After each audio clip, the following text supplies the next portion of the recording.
Hello, everybody out there in Hazmat world. How are we today? May 18th. What a beautiful freaking week here in New York. It's always hot and nasty in Florida, so I won't even ask Bob how it is down there. But things are beautiful here. I hope all is going well. Today we have myself and Bob Koch. Say hi, Bob. Hello. Hello. And we Hello. were talking a little bit, I guess not really off air, but off air before the show, and we wanted to dive into the world of fentanyl and the things that make the PPE selection for us. We've got a lot of still. There are a lot of people out there, a lot of different opinions as far as what we should wear and why. Lab rats who think one thing and first responders who think another, and our cousins in blue who feel a different way, and us who feel differently, and even among us, we have various viewpoints. So, what I would really love to do is it's just me and Bob on tonight. Everybody else is busy. Things are going on. I would love to see if I could get a couple of people to come on that have a very strong viewpoint and opinion as far as what we should be wearing if we were to go into a fentanyl distribution facility. I use the term facility loosely because generally we're talking about some crackhead's apartment. So, hey, you want to start this conversation off? Yeah, yeah. Like Mike said, we've gotten a lot of interest in people emailing us and calling us and whatever, and asking our opinions as to what level of PPE do we wear for these fentanyl labs. And there's obviously there's some other synthetics that are coming out there. I'm going to butcher the hell out of this name, but fentanyl. Farfanugan?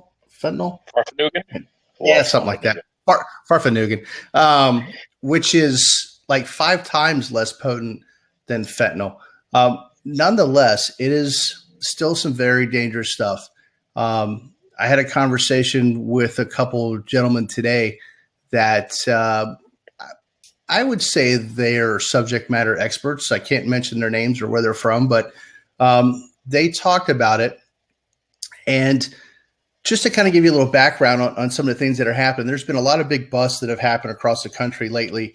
And the people that are getting exposed and having problems, it seems to be our brothers in blue. And the problem with that is from the conversation I had was that they look at these things as oxycodone pills, which they are sometimes shaped and sold as, or powders that look like cocaine or something like that. So they're thinking it's one thing, but then when they go to touch it or they're in a room with it and maybe accidentally inhale it, that's where the problem is starting to happen. So a lot of it comes back to training, which we all know. We shouldn't touch anything barehanded at all. But as the discussion went on, it was if it's a lab, and sometimes they don't know, they being law enforcement, they will go in level A, which I kind of got a little bit of an issue with, but I understand what they're thinking because they don't know if it's a manufacturing lab or if it's just a lab where somebody's selling it. I get it. My thought is treating it more like a meth lab. We're not going to go into a meth lab in level A because think about when you're wearing a level A suit, what happens? You've reduced your visibility. You've made yourself bigger and wider. You're more apt to move around and knock things over or what have you. And if there is any kind of, hopefully we're air monitoring and we're ventilating during this whole process, but we're just not as mobile as we probably should be. And I think I mentioned it last week in the show. You go to that apartment fire or that building fire, can you make a quick attack with an 1.75 inch line faster and with more maneuverability than you can with a 2.5 inch or a 3 inch line? Yeah, the 2.5 inch or the 3 inch line is going to give you more water, but the 1.75 inch is going to be able to get you in there a little bit faster and get water to see the fire quicker. So I kind of, in my mind anyway, I try to look at it that way.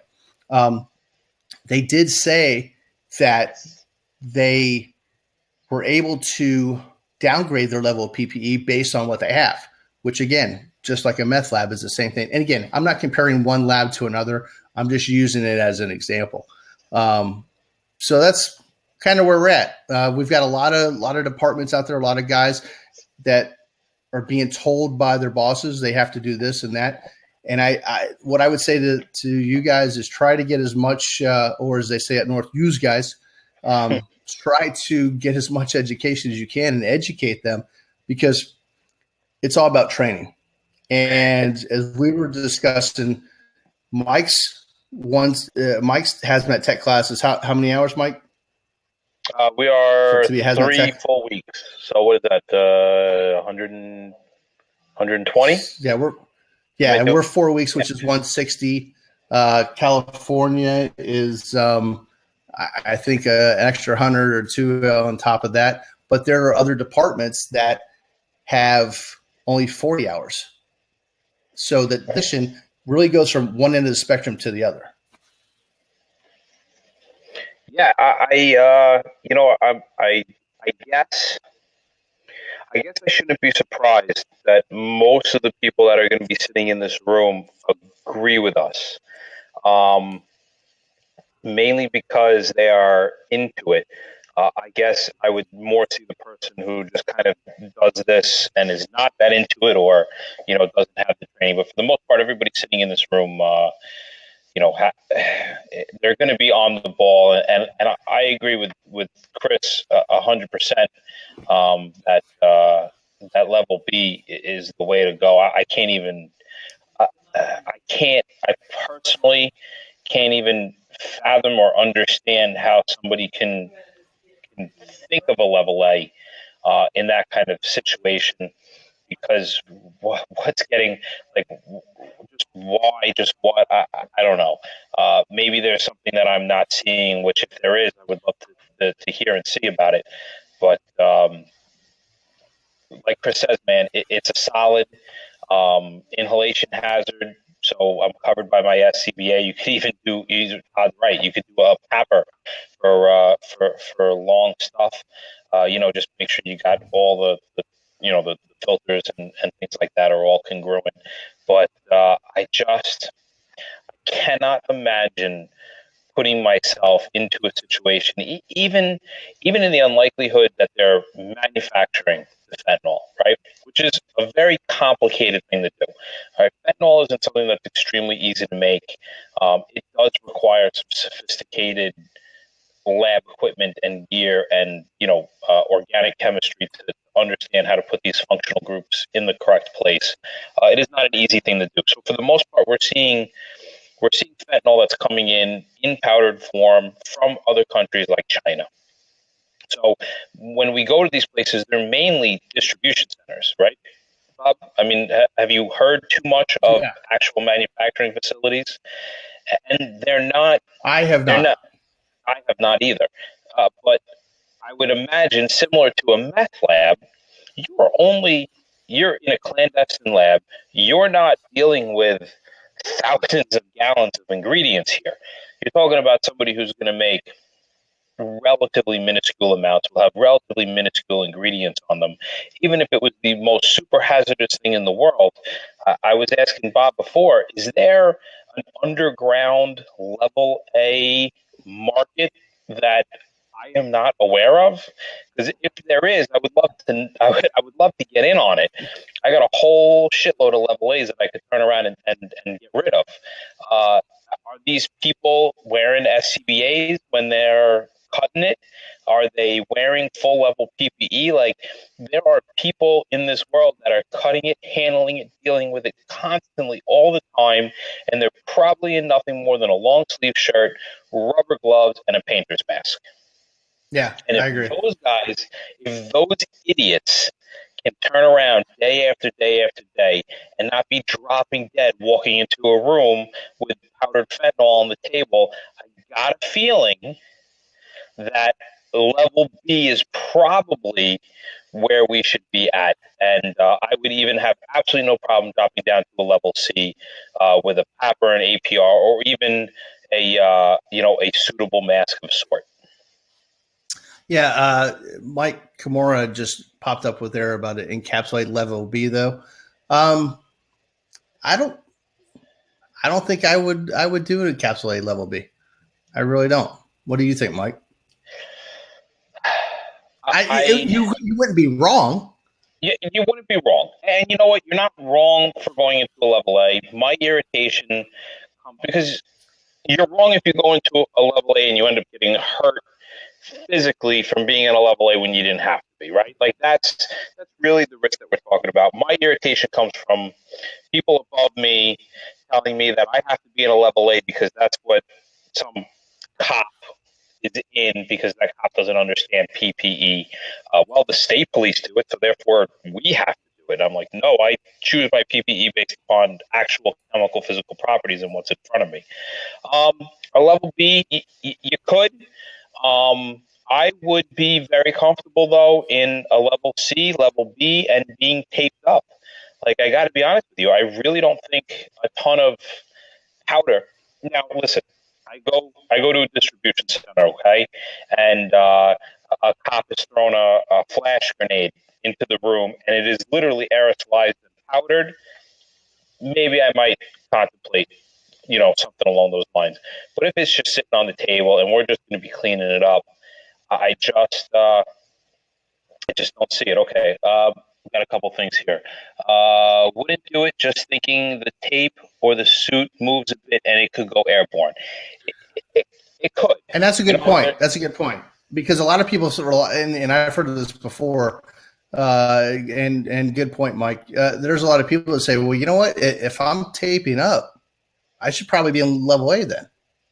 Have you ever heard that? I have, and I try to ask them, well, what are we taping up for? Because the last I heard, we're not taping up to prevent vapors from getting into the suit. I'm taping up so my hood that's sitting like this doesn't go like this when I bend over. Like, is that not what we're taping up? Right. So we're not using it as a vapor protection. And I get it. Carfentanil. Carfentanil is that big, scary one. There's a couple of other big, scary ones out there that are coming through. They do have some transdermal properties. Fentanyl has some transdermal properties, but when you look at like say the fentanyl patch, okay, they take this big scary drug and they put it in patch form. It has a known rate by which it goes through your skin, and that is a pretty decent amount. And even in the fentanyl patch, it requires a transporter of sort to help it go through the skin and to regulate through the skin. Carfentanil, extremely dangerous. You get a lot on you. I get it. It's scary, but I don't know. I don't see it being the same hazard as a vapor. We talk about the aerosolization of anthrax when we talk about WMDs and how minuscule and tiny it needs to be to really become an airborne issue, right? And you're talking about sizes that are beyond what me and you could grind down to allow it to get into the air and then stay in the air long enough to be an inhalation hazard. So you're not able to produce those kind of minuscule amounts of which powders are going to stay in the air for incredible amounts of time. They're gonna go into the air. They're gonna kind of drop out. I could be totally wrong, but I just don't see enough powder being in the air for any length of time that it's going to get into my tape areas, into my skin, and cause severe issues, especially when these idiots are cutting it at their basement table to begin with. Give me a second to read what we got here. We got a couple. Yeah, I'm just going to post something. I'm going to try this, Mike Blosky, to answer your question about the transporting of patients. I'm going to try and post this link here and see if it works. Wow. See, well, look at this. A year ago, wow, I was a green guy. Screen. I was a green screen. Now I'm posting stuff. Holy shit. All right. Well, what is this? So basically what this is, and it's out of Canada, and it is a guide for EMS people, transport agencies, on transporting patients of such, like Mike was talking about. And it really talks about wearing double gloves, wearing your gowns, wearing your mask, wearing your eye shield, and those types of things. I'm not endorsing it one way or another. I saw it, and you know what? It's pretty much everything you should be wearing, in my opinion, anyway.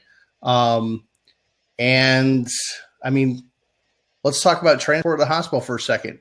Are we worried about them as much as we were, say, somebody that drank some organophosphates? You mean as far as like off gassing and ops? Correct. Okay. Right. I So, would imagine not even close. yeah, I've never heard of coming skin contact to skin contact with a patient, let's say, where or however it would be transmitted. So that's actually a good question. If anybody has the answer to that, please chime in. So Mike says, and FYI, we had an entry with possible fentanyl call. Oh wait, that's not the one. Oh, PD and exposed. Like Bob said in the beginning, yeah, our brothers in blue, they're the ones getting exposed to this, because think about the situation that they're walking into. All right, they're usually not letting people know ahead of time that they're on their way, right? Oh, hello, Jason's coming on.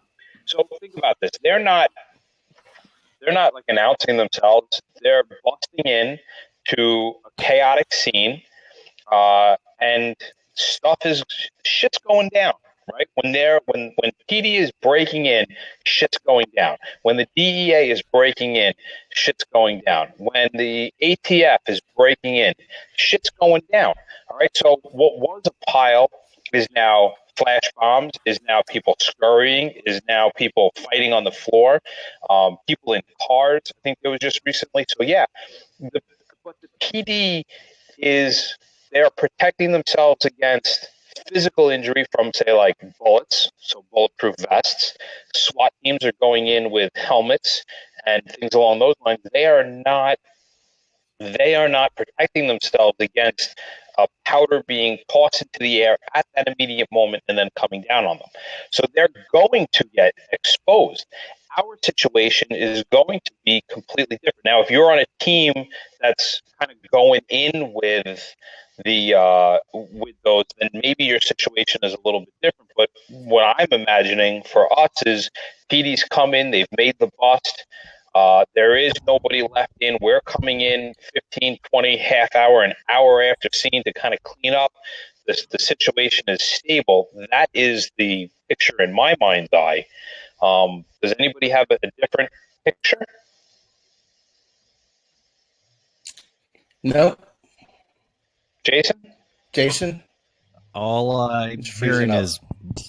is it? Can you hear me? Yeah, you're just Hello. freezing up every now and again. You might want to drop your video to standard definition. There you go. A little more bandwidth. Just to catch you up, Jason, we're talking about fentanyl calls. And All right. we lost him. And he's back. How about now? Is that better? Maybe. That is better. There you go. You're back. Yeah. It was on high def. Fentanyl calls. Okay, I heard the bullets, bombs, and bad guys part. That's about where I came in. So we were just, well, what's before, you weren't listening to the conversation beforehand, right? You kind of just jumped in? No, I just walked in the door from softball, so like Perfect. I'm green as green right now. What is your well, my dog played. Oh, okay, all right. Your hair looks great today, by the way. What? Thank you. I actually have product in it. So does yours, by the way. Well, thank you. I just got a new buzzer that I got to tell you has like a quadruple zero buzzing capacity, and it's fantastic. But that's neither here nor there. What is your thoughts on a fentanyl? I'll call it a lab for better words. It's not really a lab. They're distribution centers where they cut it and put it in heroin and make all our little white girls die. But what is your thought on walking into one of these rooms? What level of protection and why? First of all, why am I there? I mean, am I being called, or is this, am I stumbling upon it? Is it a cop thing? Because when I came into the conversation, you were talking about the police. Not fentanyl labs. Obviously, we stumble onto a lot of meth labs here. I mean, I'm gonna go the same thing, turnout and SCBA. If you know what you're getting into, if I think level B is about all you got, because you got, I mean, it's not splash protection, just depending on what you're dealing with. But you're really more worried about absorption. So your mucous membranes, so eyes, nose, that sort of stuff, your mouth, your lips, whatever. So if you've got your APR on, with the proper canister or your SCBA, then you should be good. But I think there's a bigger concern with law enforcement who are very much hands-on with this stuff. I rode in that car for about 5 years, and believe you me, when you pull over those dopers, you are going through every single bit of their property when you get the consent to search or the dog hits or whatever.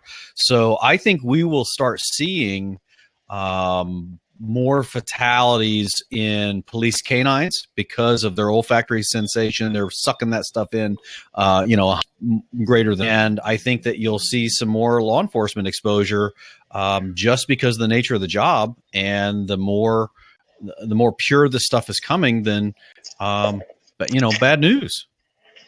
All right, good talk. What was that? You were gone. Oh, he's got to let his dog in. I saw that special guest star. Hey. I'm rambling. I'm rambling on. You're gone. Mike gets up and leaves. I'm like, okay, so hey, good night, everybody. No, I apologize. My freaking one-eyed rescue coonhound was barking outside. That was awesome. The only thing was missing was the little thing that says "and cut." That was it. No, I think I think we're talking the same thing. It's a section, and do you need? What are you doing? I mean, are you trying to disassemble the lab? Are you trying to collect evidence? Are you in there for a EMS call? I literally had our hazmat team captain come to me the other day after a staff meeting and said, "Hey, we've had a discussion at one of the stations, and we're thinking about deconning all these heroin addicts before we transport them." And I'm like, why? And they're like, what they're cutting it with, where they're at. And I'm thinking, man, we're a relatively medium-sized service, serving 120, 30,000 people, whatever it is. We're doing somewhere between 3 and 6, maybe 10 overdoses a day. I don't have time to do all that. If it's a lab, that's a lot. Is that a lot? I wouldn't be deconning I wouldn't worry about deconning them. I don't think so either. I mean, if you've got some sort of predisposed sensation, the hairs on the back of your neck are sticking up. That's one thing, but I just right.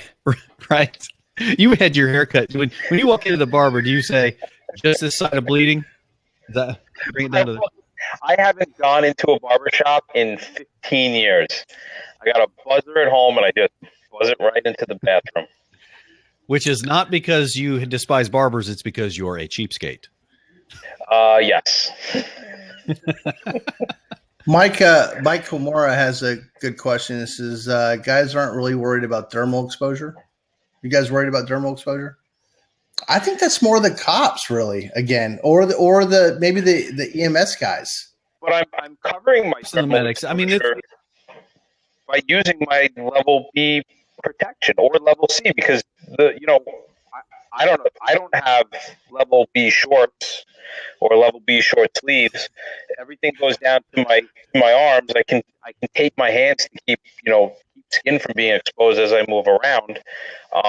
So yeah, I think my dermal I feel like my level C or level B is enough to protect me dermally from this stuff. And to answer Todd's question before, if you carry naloxone, we don't.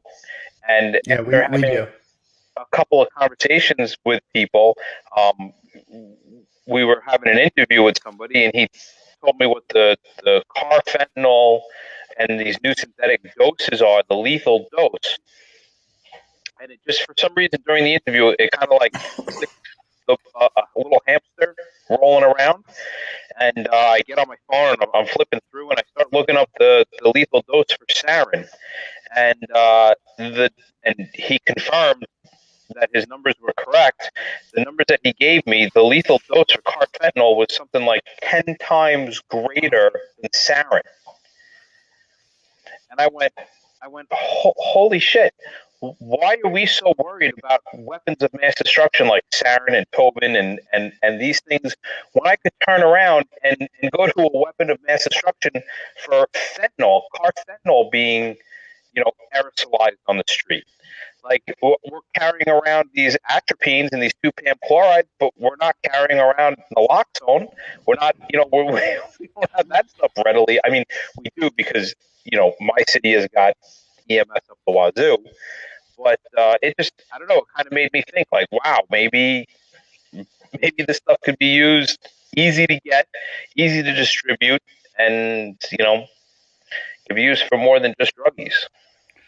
Yeah. Yep. They're literally handing out Narcan to the public here in Indiana. You can go to your local health departments and they will 10-minute video wiser, and you get two 2-milligram doses, and it's free. I'm pretty sure it's over the counter at CVS. In a lot of states, it is. Usually the state health officer will write a prescription for it, and you can just go into any pharmacy and pick it up. It's a little more expensive there, but all our cops have the nasal spray and all that sort of stuff. Yep, all of our cops have the nasal spray. It's essentially the same thing. Is Jason breaking up? Can you hear him, Bob? Todd's saying it's not. No, there we go. Jason froze up. See what Todd says. Todd says even talking with our poison control center doctor and DA chemist is not easily absorbed through the skin, but it depends on our skin genetics. So if you're a guinea like me, and all the oil that's coming off of me, I'm probably okay, because that means I've got a nice guinea oil sheen that's going to protect me. I don't know, Todd. Talk to your chemist. Is fentanyl transdermal because of its polar or non-polar tendencies? Hopefully, he'll ask that and then come back. But yeah, and that was what I came across with regular fentanyl.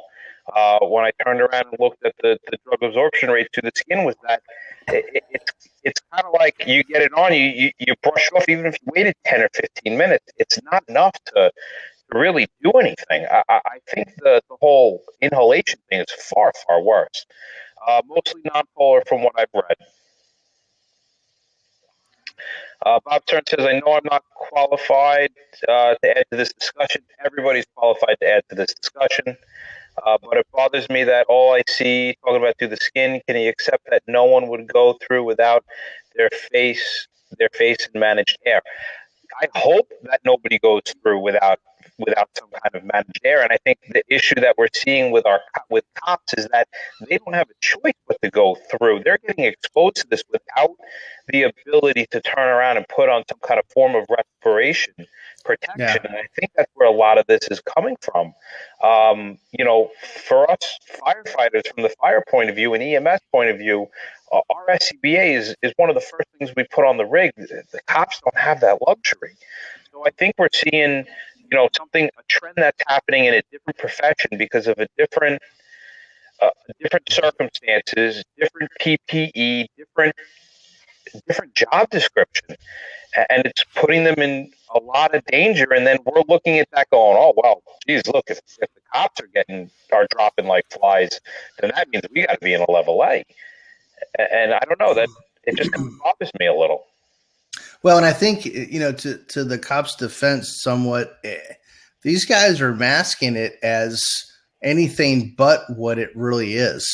And like I mentioned earlier, they're thinking they're grabbing a bottle of oxycodone pills or picking up a bunch of pills or what have you, or, the powder that looks like cocaine. And that's what's getting them, because it's really not. And unfortunately, I hate to say it, I mean, there's a lot of cops, at least some of ours, that carry, medical gloves on them in case they come across something. Maybe again, I think it goes back to a training thing. We've got a new, I don't want to say crime, but we've got a new situation. Let's prepare for that situation. Talking to some of my law enforcement friends, hey, what are you guys doing for this? Nothing. Well, there lieth the problem. We've got to start educating them. And I know, and I've said this before, the whole cop fireman thing, but hey, grab the fireman and say, hey, what do you guys wear for these types of calls? Do you have any extra gloves? Or an N95 Something simple mask? as that. Or an N95. Yeah, exactly. And that's where I think if we worked better together, we would probably help each other out a lot more. I know, I talked to Bob, I know who you're sitting next to. Will these fentanyls, can I comfortably wear an N95 mask with a drug like fentanyl, or do I really need to be in, that carbon filter APR style cartridge? There's a question I really don't know the answer. I'm pretty sure it's the cartridge. I can't imagine the N95, although it might. I mean, you can't really get this stuff powdered down that fine, but we'll see. Yeah. And they have the was it the M90? Is it it's called R95? It's got the charcoal to it. I forget the number. I recommend the P100. There's tons of them. P100. P100. I was going to say P100. Yeah, there you go. So there you go. I mean, NIOSH is recommending a P100. That says a lot right there towards our conversation. Is that NIOSH recommends a P100? Awesome. So. What sparked the conversation, but you don't know what these guys got into. Some of the, hey, all I've read is there was a police officer in Pennsylvania or a police officer in Ohio that was exposed. How? I don't have enough information to really gather an opinion of those particular calls. I know I've watched them, and myself, I've searched cars, back in my heyday, and it's fire. And if you aerosol, dangerous, right? But right. I guess there's a huge education piece to this. Obviously, the opiate, it's an epidemic. It really is. It's just a new enemy. It's a new threat, new enemy, new things. The one thing our medics are doing now is, instead of when they've got their overdose people, they're taking their pockets, so they don't have to. They literally are just splitting them open. So there's any paraphernalia, needles, anything like that is just falling out. So it's just new mindset, new tactics. And I think the big thing to do is not panic. Just absolutely, we don't need to be panicking. No, because when push comes to shove, that's why giving opioids as an EMS is something that you love to do, because you can quickly recap if you overdose. Right? There's not a lot of drugs that I would push as an ALS that I can. Oops, I screwed up. Let me push a little Narcan and make up for it. As horrible as that sounds, like it's the truth. Right. Awesome. So, all right. Yes. Bob, how was the forced air is the only thing that I would trust. I agree with you. I would put a lot of trust though in my SCBA mask with the APR filter attached to it. I can get a very good seal on my. I don't want to drop name brands. We use Scott, so that's what I'm normally calling. But our Scotts very quickly adapt to APRs, and I can make a really good tight seal on that bad boy. Cool. Hey, real quick, because I think we're getting close. Has anybody gone to or been involved with the ammonia safety class from Transcar from Tanner Industries? I have not, but guys in my firehouse have. And I heard that is an awesome class. yes, their opinion of it was there were parts of it that was a little basic for a technician, a lot of repetitive stuff.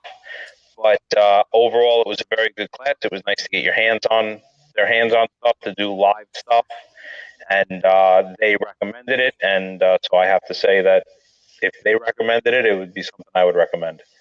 Yeah, it's we had well, I know they go all over the place, and we've had some of our guys attend the class, and they just came back and raved about it. I think that was the one Phil went to, wasn't it, Jason? They I was just going to ask you that they were learning new tactics, and he had some stuff on his social media. It's kind of cool where they were. Yeah, kind of cool. It just something totally different because somebody else had asked me about ammonia classes, and that popped in my head. So, at any rate, yeah, good times. So I do have one thing completely off topic. I don't know whether it's David for this week or next week or whatnot. But we go with the urgent, as Bobby says. Go with the urgent, right? We had an incident with hydrogen peroxide. We had multiple meters hit on hydrogen peroxide. Our the hell was it that didn't? What was that new one with the? It's a ramen. I'm having a brain fart. A ramen with a different nanometer laser on it. Crap, I can't think of the name of it. The Gemini? No, not the Gemini. Crap, it's right there, and it won't leave my head. Anyway, a lot of our technologies came up hydrogen peroxide, and this came up boric acid. And it's funny because I got Kimura talking to me about boric acid, and that's what reminded me of it. It came up boric acid, and when I went to the manufacturer and talked to them about it, they said that hydrogen peroxide will leach out the boric molecules within the glass. And some of the ramens, if you have hydrogen peroxide in glass for an extended period of time, will come up as boric acid.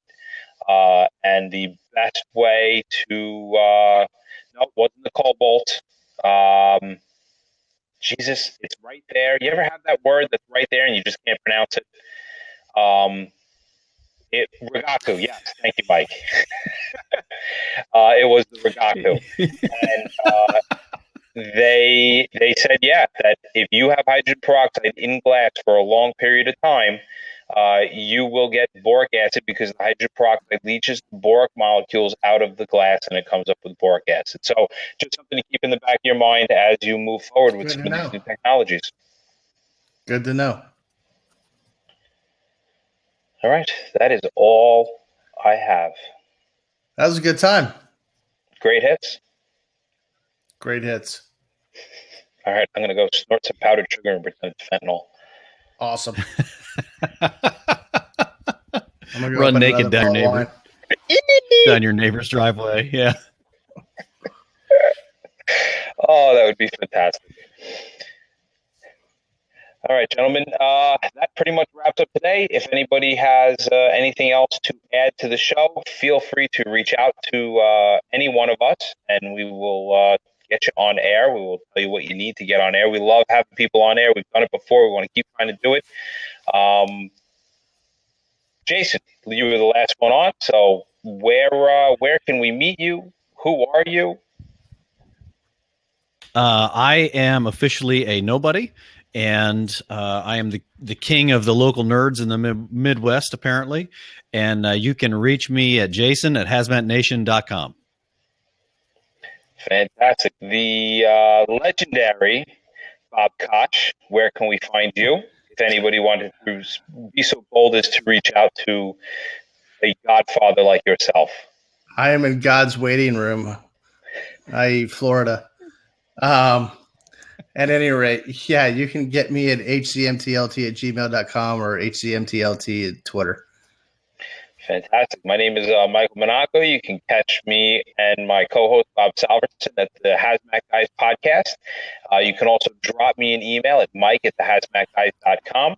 Again, would love to get people on this show to talk and chat and do things. So please feel free to reach out to me, and I will make sure that you are set up with everything you need.